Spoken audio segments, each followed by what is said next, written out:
Welcome back. And let us continue from where we had stopped.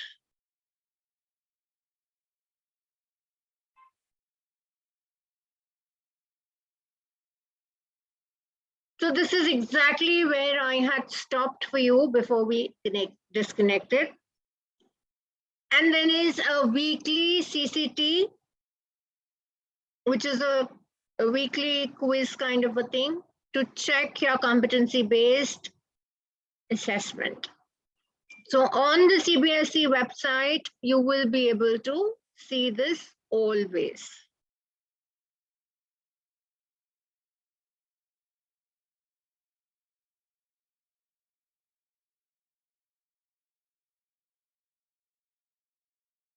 Now, when we talk of assessment objectives, you have two kinds of assessment objectives. I have already told you the generic assessment objectives and the specific ones. The generic ones are consistent across subjects. They are easy for staff and students both to use, and they are simpler to remember. They also have their disadvantages. They don't reflect the nuances of the subject. They can mean different things to different subjects, but they may not relate well to the learning outcomes and important statements. And like I have told you in the beginning of today's session, by the end of today's session, I would love you to start creating your own assessments based on today's session. If you could create at least one assessment for me based on today's session that I am taking with you as a hands-on practical takeaway, there will be nothing better.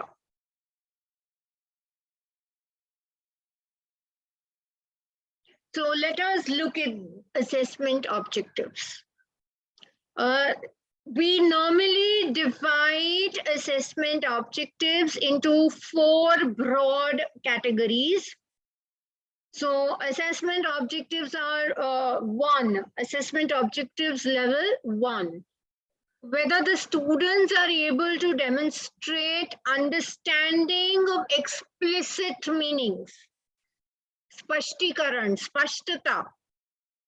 So in the middle school, classes 6 to 8, it comprises of 40 to 48% of the question paper. Well, whereas in class 9 and 10, it consists of only 23% of the question paper. Assessment objective 2, whether the students are able to show understanding of implicit or antarnihit meaning and perspective. Once again, in classes 6, 7, and 8, it is 40 to 48%, and in class 9 and 10, 23%. Now, assessment objective number 3, please make a note of this, where in languages in particular, the teachers normally ask, they give some kind of a passage and they give some kind of an open-ended question, not completely open-ended, but a passage or a context or something. And they, in fact, tell the students to comment on the effect of the writer's use of language and structure. So it's like an analysis. And that is normally done in grades 9 and 10 for 27%. But in the middle school, grades 6, 7, and 8, you will not find such questions. And assessment objective 4, where you communicate a personal response to text, what is read, supported by textual references. So these are personal response questions or open-ended questions, or what we all know as Niji Pratikriya questions. So in the middle school, we are only initiating the process of these kind of questions. So in the middle school, we will have about 12 to 16% of these questions. But in the higher school, grade 9 and 10, we will have around 27% of these questions. And as you can see, assessment objective 3 is a higher order thinking. It is the ability of the students to evaluate, comment, and judge. Therefore, it is given in grades 9 and 10, which are the higher grades, and not in the middle school grades. But AO3 can gradually be introduced in formative assessments within the classroom. It can be used in literature texts. You can ask a random question here and there in grade 7 and 8. And assessment objective 4 is actually very difficult to ask, because you have to create a picture question or a passage question or something, and then ask open-ended questions.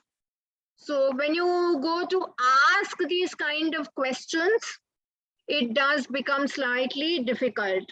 Okay, Jai Shankar Mishra ji, thank you for telling me that you have come all the way from RSM Public School, Supol, into the third session of today's meeting.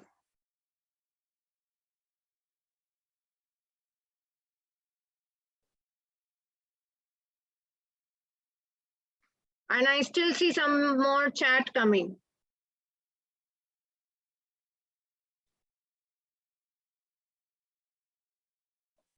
Now, implementing competency-based education into the daily teaching learning process has tremendous benefit and advantage. It emphasizes on personalized learning. It allows students to learn at their own pace and time. It ensures students acquire essential knowledge and skills that are deemed essential to succeed in school,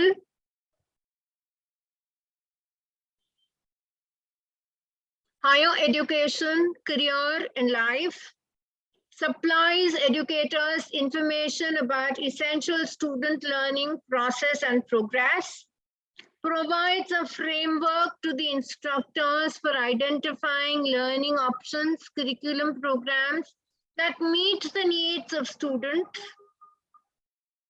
increases student engagement in the classroom, emphasizes on imparting quality education by lowering the cost of education, contributes to the overall proper mental and social emotional development of the student. So people have already asked me these questions in the chat before, and like I had mentioned earlier too, they will be answered in the course of today's session. So below are examples of experiences which every student would have developed, so in a competency-based education system.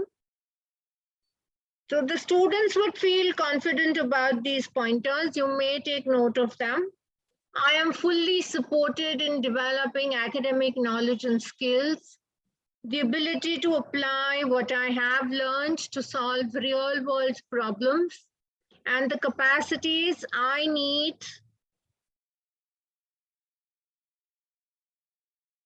I do not know why people are introducing themselves. Okay.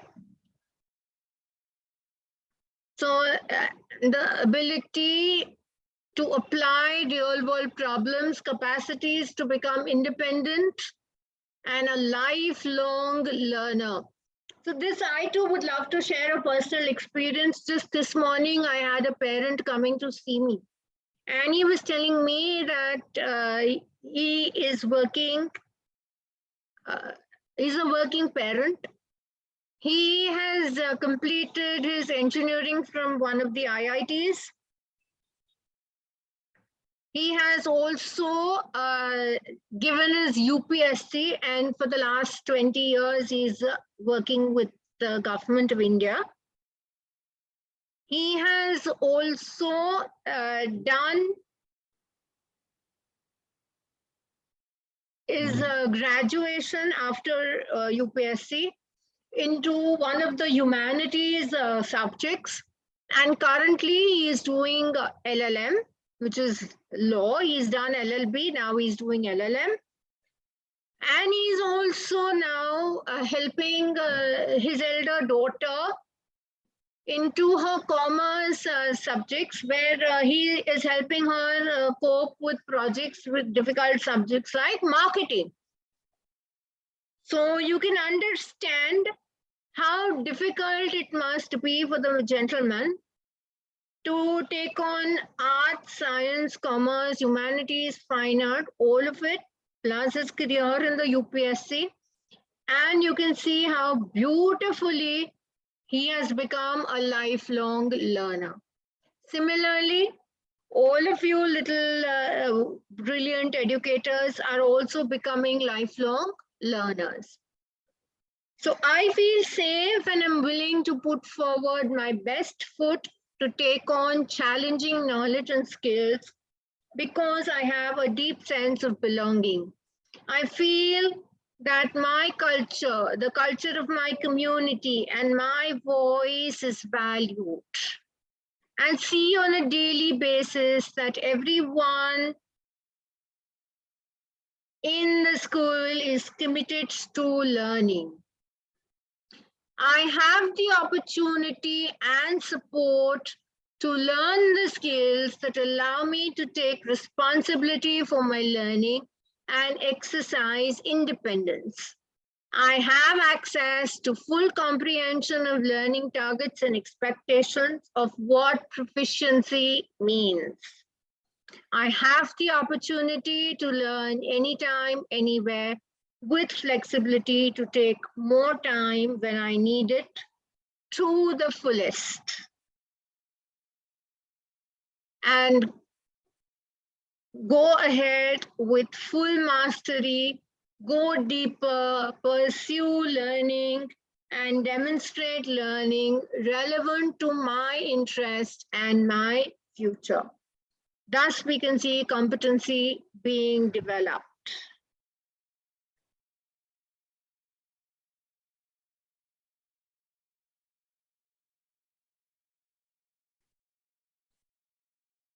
So just scoring grades and making and giving a prompt of feedback is not always enough in competency-based education.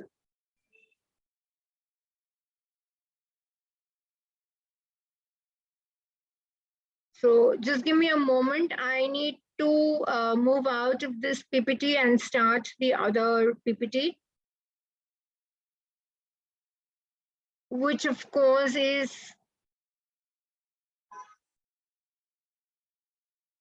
on the item writing part of the competency-based education. And this PPT I have borrowed from the British Council training that I have undergone. So it talks about managing demand in assessment and using the style guide.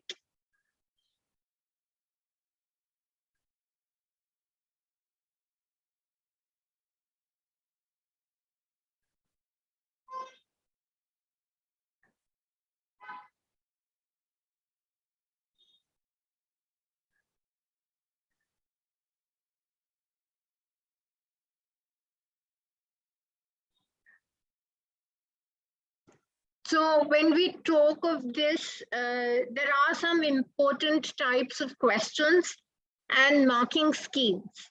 And in these, we have shorter questions with objective types, which are constrained type of questions. and their marking schemes are constrained, and the other ones are the extended response questions with marking schemes developed for the same. We will also try and understand managing demand and difficulty in assessment using a style guide, creating and selecting suitable sources for the passages, and go through some question answers. So let us take a quick look at the extended response questions and mark schemes.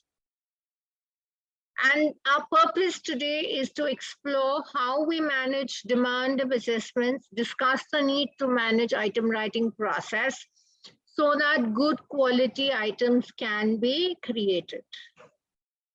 So we have extended response questions to deal with.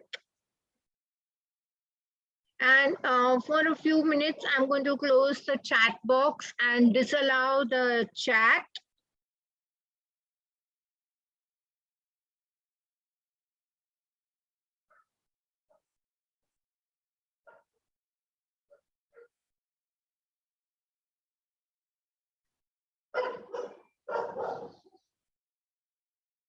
So we have looked very briefly at what are the kinds of questions, what we can do, and how well we can take them forward.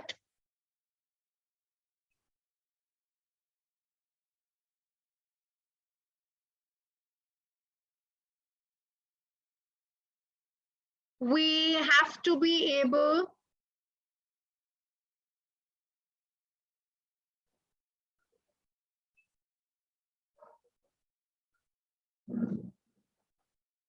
sorry for that disturbance. We have to be able to obviously go to unconstrained type of responses, extended response questions.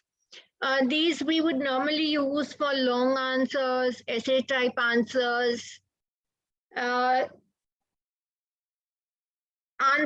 that require several pages of answering, which are the real long answers, particularly in grade 10. In middle school, students do not normally use longer answers beyond 2 or 3 marks. But in grade 10, we do have 4 and 5 mark questions in most subjects. These are the why and the how kind of questions. They run from paragraph to several pages. They are open-ended. They allow students to show what they know, what they can do. They give minimal guidance on the structure that the student needs to follow.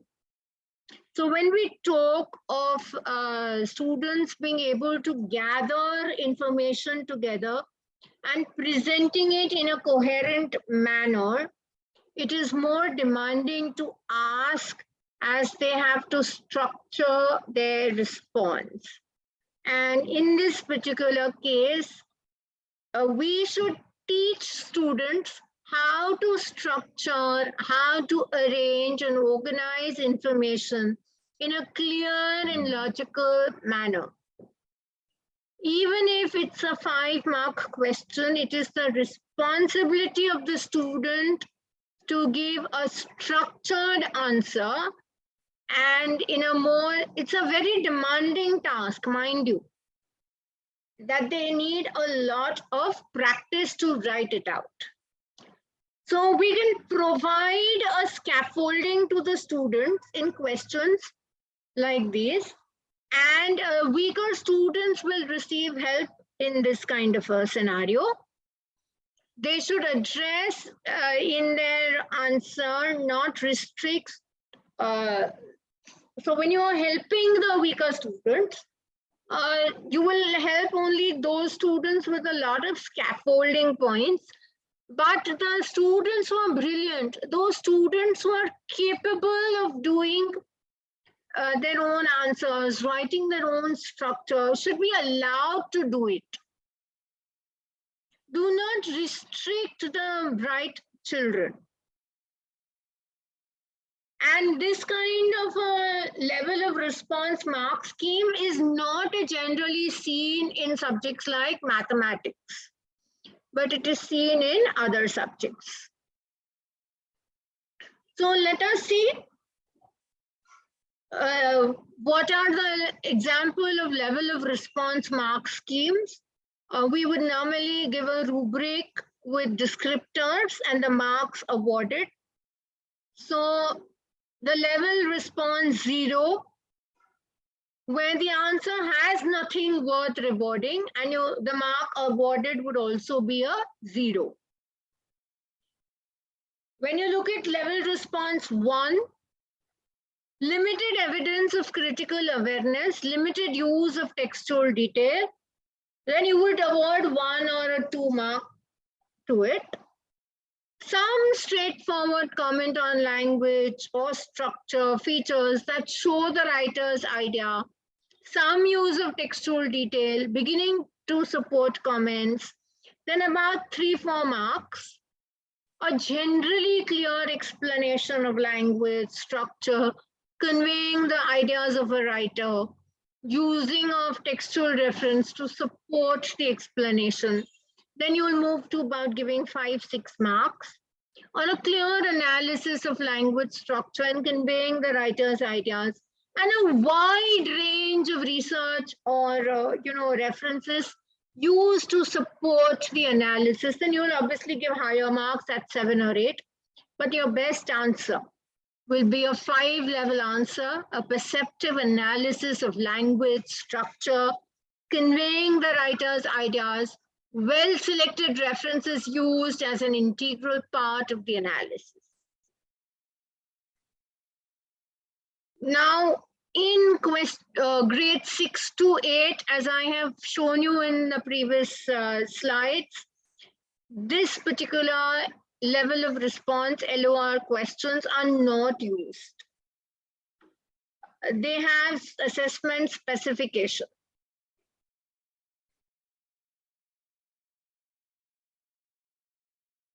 So in an LOR, for example, in poetry in English, there are 10 possible mark questions for this, and an LOR assesses assessment objective 3. So which I told you is only for higher grades, grades 9 and 10. And there is a very interesting poem in English, Dreams. So explain what the poet means by life is a broken winged bird.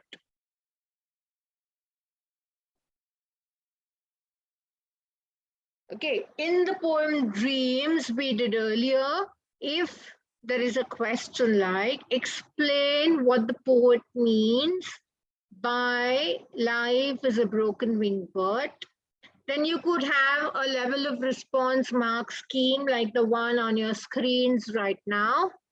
And you would be able to then decide on how many marks to award in this kind of a scenario. Now, if you have an LOR for level 4, then level 4 answer would take selections from the poem and use it to support the answer. In this case, now in the chat, I see a very interesting question. Can a student get full marks when there are grammatical errors? So yes, the student can be given full marks because this question does not test the grammatical accuracy as much as it is testing the linking of ideas. And that too very cohesively are we testing the ideas of the students. There's no mention of points being awarded on this kind of a rubric in these parameters for spelling and grammar. As long as a student does that and has covered all ideas well, they should be given full marks. The marking scheme does not reward the student's use of grammar. It is assessing their ability to read and understand, comprehend the text, not how well they write. So obviously, if the grammar is so poor that it obscures the meaning of what the student is trying to say, then based on the level of comprehension, automatically marks will be deducted. We need to get away from the traditional way of thinking that in English you cannot give full marks and that grammar and spelling, etc. are important in every answer. We are done with those days and it's gone and past.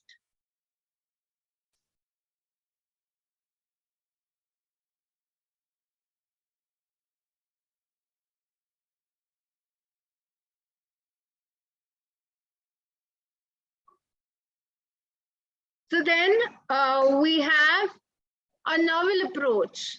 The assessment of grammar should only be in writing assessment. So here you have to be very clear about the assessment objective, which is AO1 and AO2, not grammar. Traditionally, we use one question to assess everything, but then this moves away. If we want to assess grammar, then there should be other questions doing the grammar assessment, not AO1, 2, 3, 4. In a written language paper, we can assess clarity and precision in written expression, not in reading or literature papers. At the CBSE too, the same paper has reading, writing, literature, and language, and there are different questions which should assess different objectives. So that does need a lot of practice. So when we talk of a point-based mark scheme and a level response mark scheme, let me open the chat for you to answer. I had disabled chat some time ago.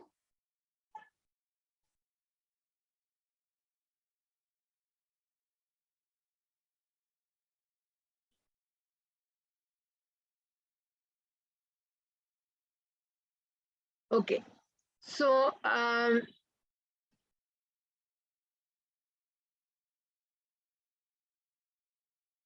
in the chat box, I have enabled the chat box for you.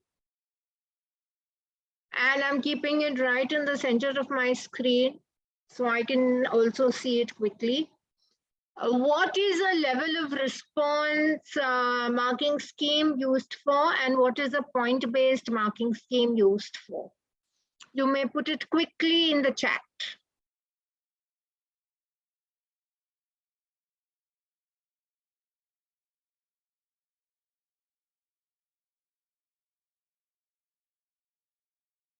What is a level of response mark scheme used for, and what is an point-based marking scheme used for?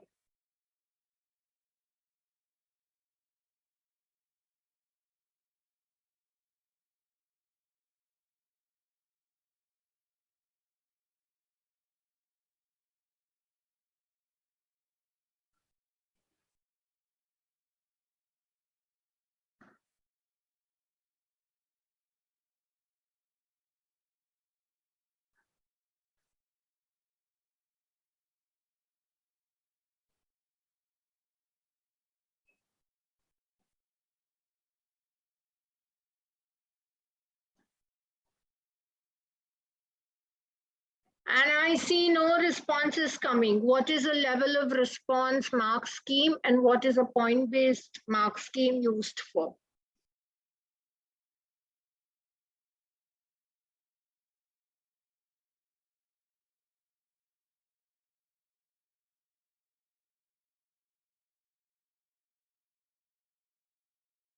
Well, right, since I see no responses, I'm going to move ahead and I disable chat. Since in the chat, I am receiving the same kind of things, people introducing themselves. in spite of participants requesting each other not to introduce themselves. So let us look at a point-based mark scheme to understand what it stands for. Now, this is from a geography lesson. This valley has been created by a glacier which has changed the shape of land by a process called glacial abrasion. Explain in detail how this process works, and it's a 4-mark question.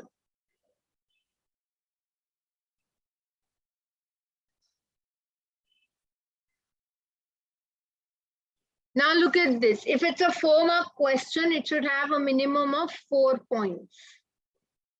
At the CBSE, we've done away with half-mark and 1/4 mark questions. Therefore, we only have 1 mark per point. So ice contains rocks, 1 mark. Source of a rock, 1 mark. And you can see everything there has 1 mark. And the mark scheme over here, if you look at this word here, max 4 points for these 4 marks.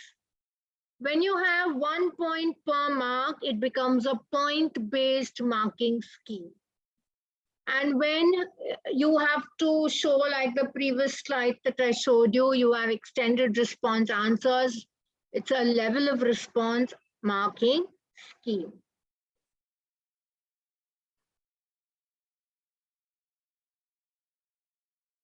Now, in this particular case, the problem is limited in its use for examiners.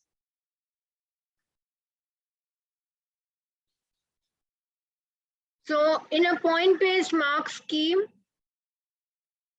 this valley has been created by a glacier which has changed shape of the land by a process known as glacial abrasion. Gravity makes the glacier move slowly, and over time it smoothens its surface.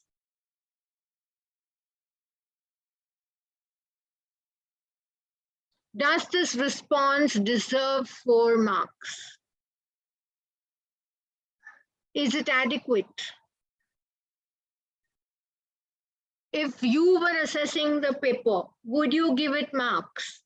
How many marks would you give it?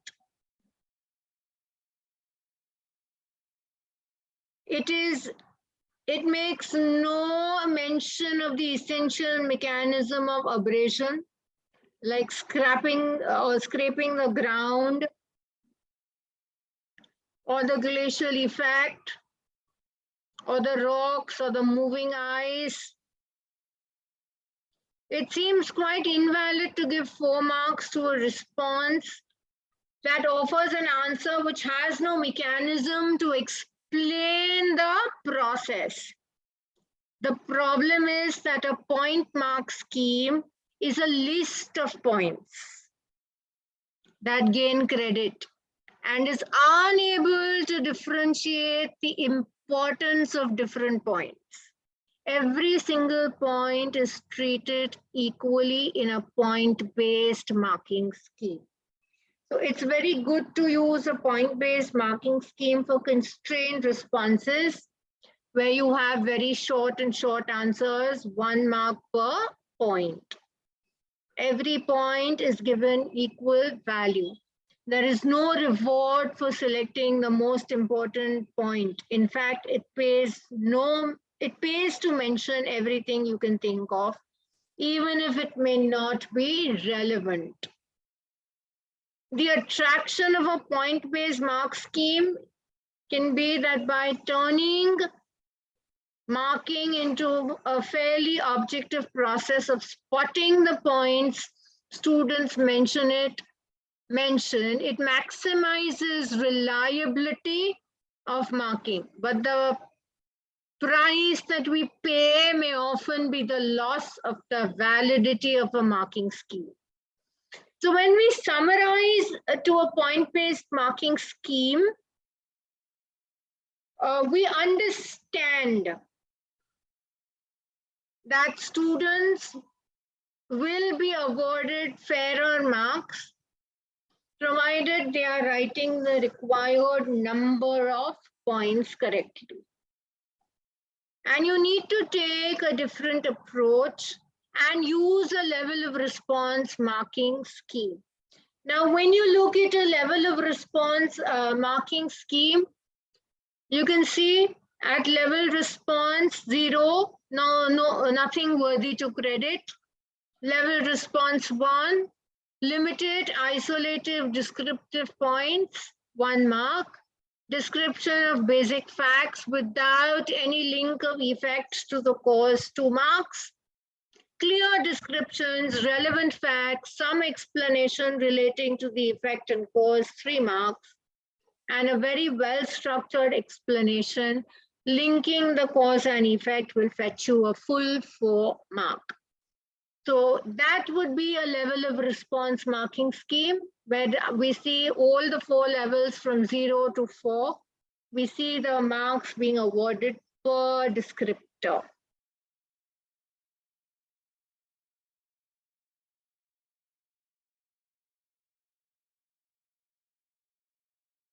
And this kind of a system, as I told you, is very useful for extended response. Level of response schemes consist of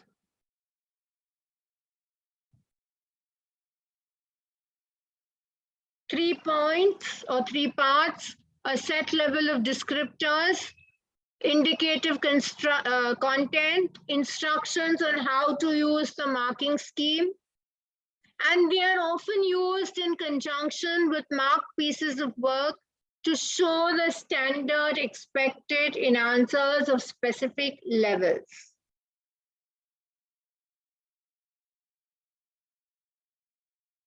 So now let's look at indicative content. It's refusing to stop. Just a moment. After reading the passage, give 2 negative environmental impacts of the location of the factory on local environment and people. So you can see indicative content, noise pollution, dust from the furnace, transportation, release of carbon dioxide. And only accept global warming if it is linked to the impact on local environment and local people. So an indicative content has been given. If the paper is not evaluated by the subject teacher, then whoever gets it would automatically know what is asked, what needs to be assessed, what needs to be awarded marks. Once again, there's less than a minute left for this meeting, so I shall be forced to end it and meet you again in a few minutes.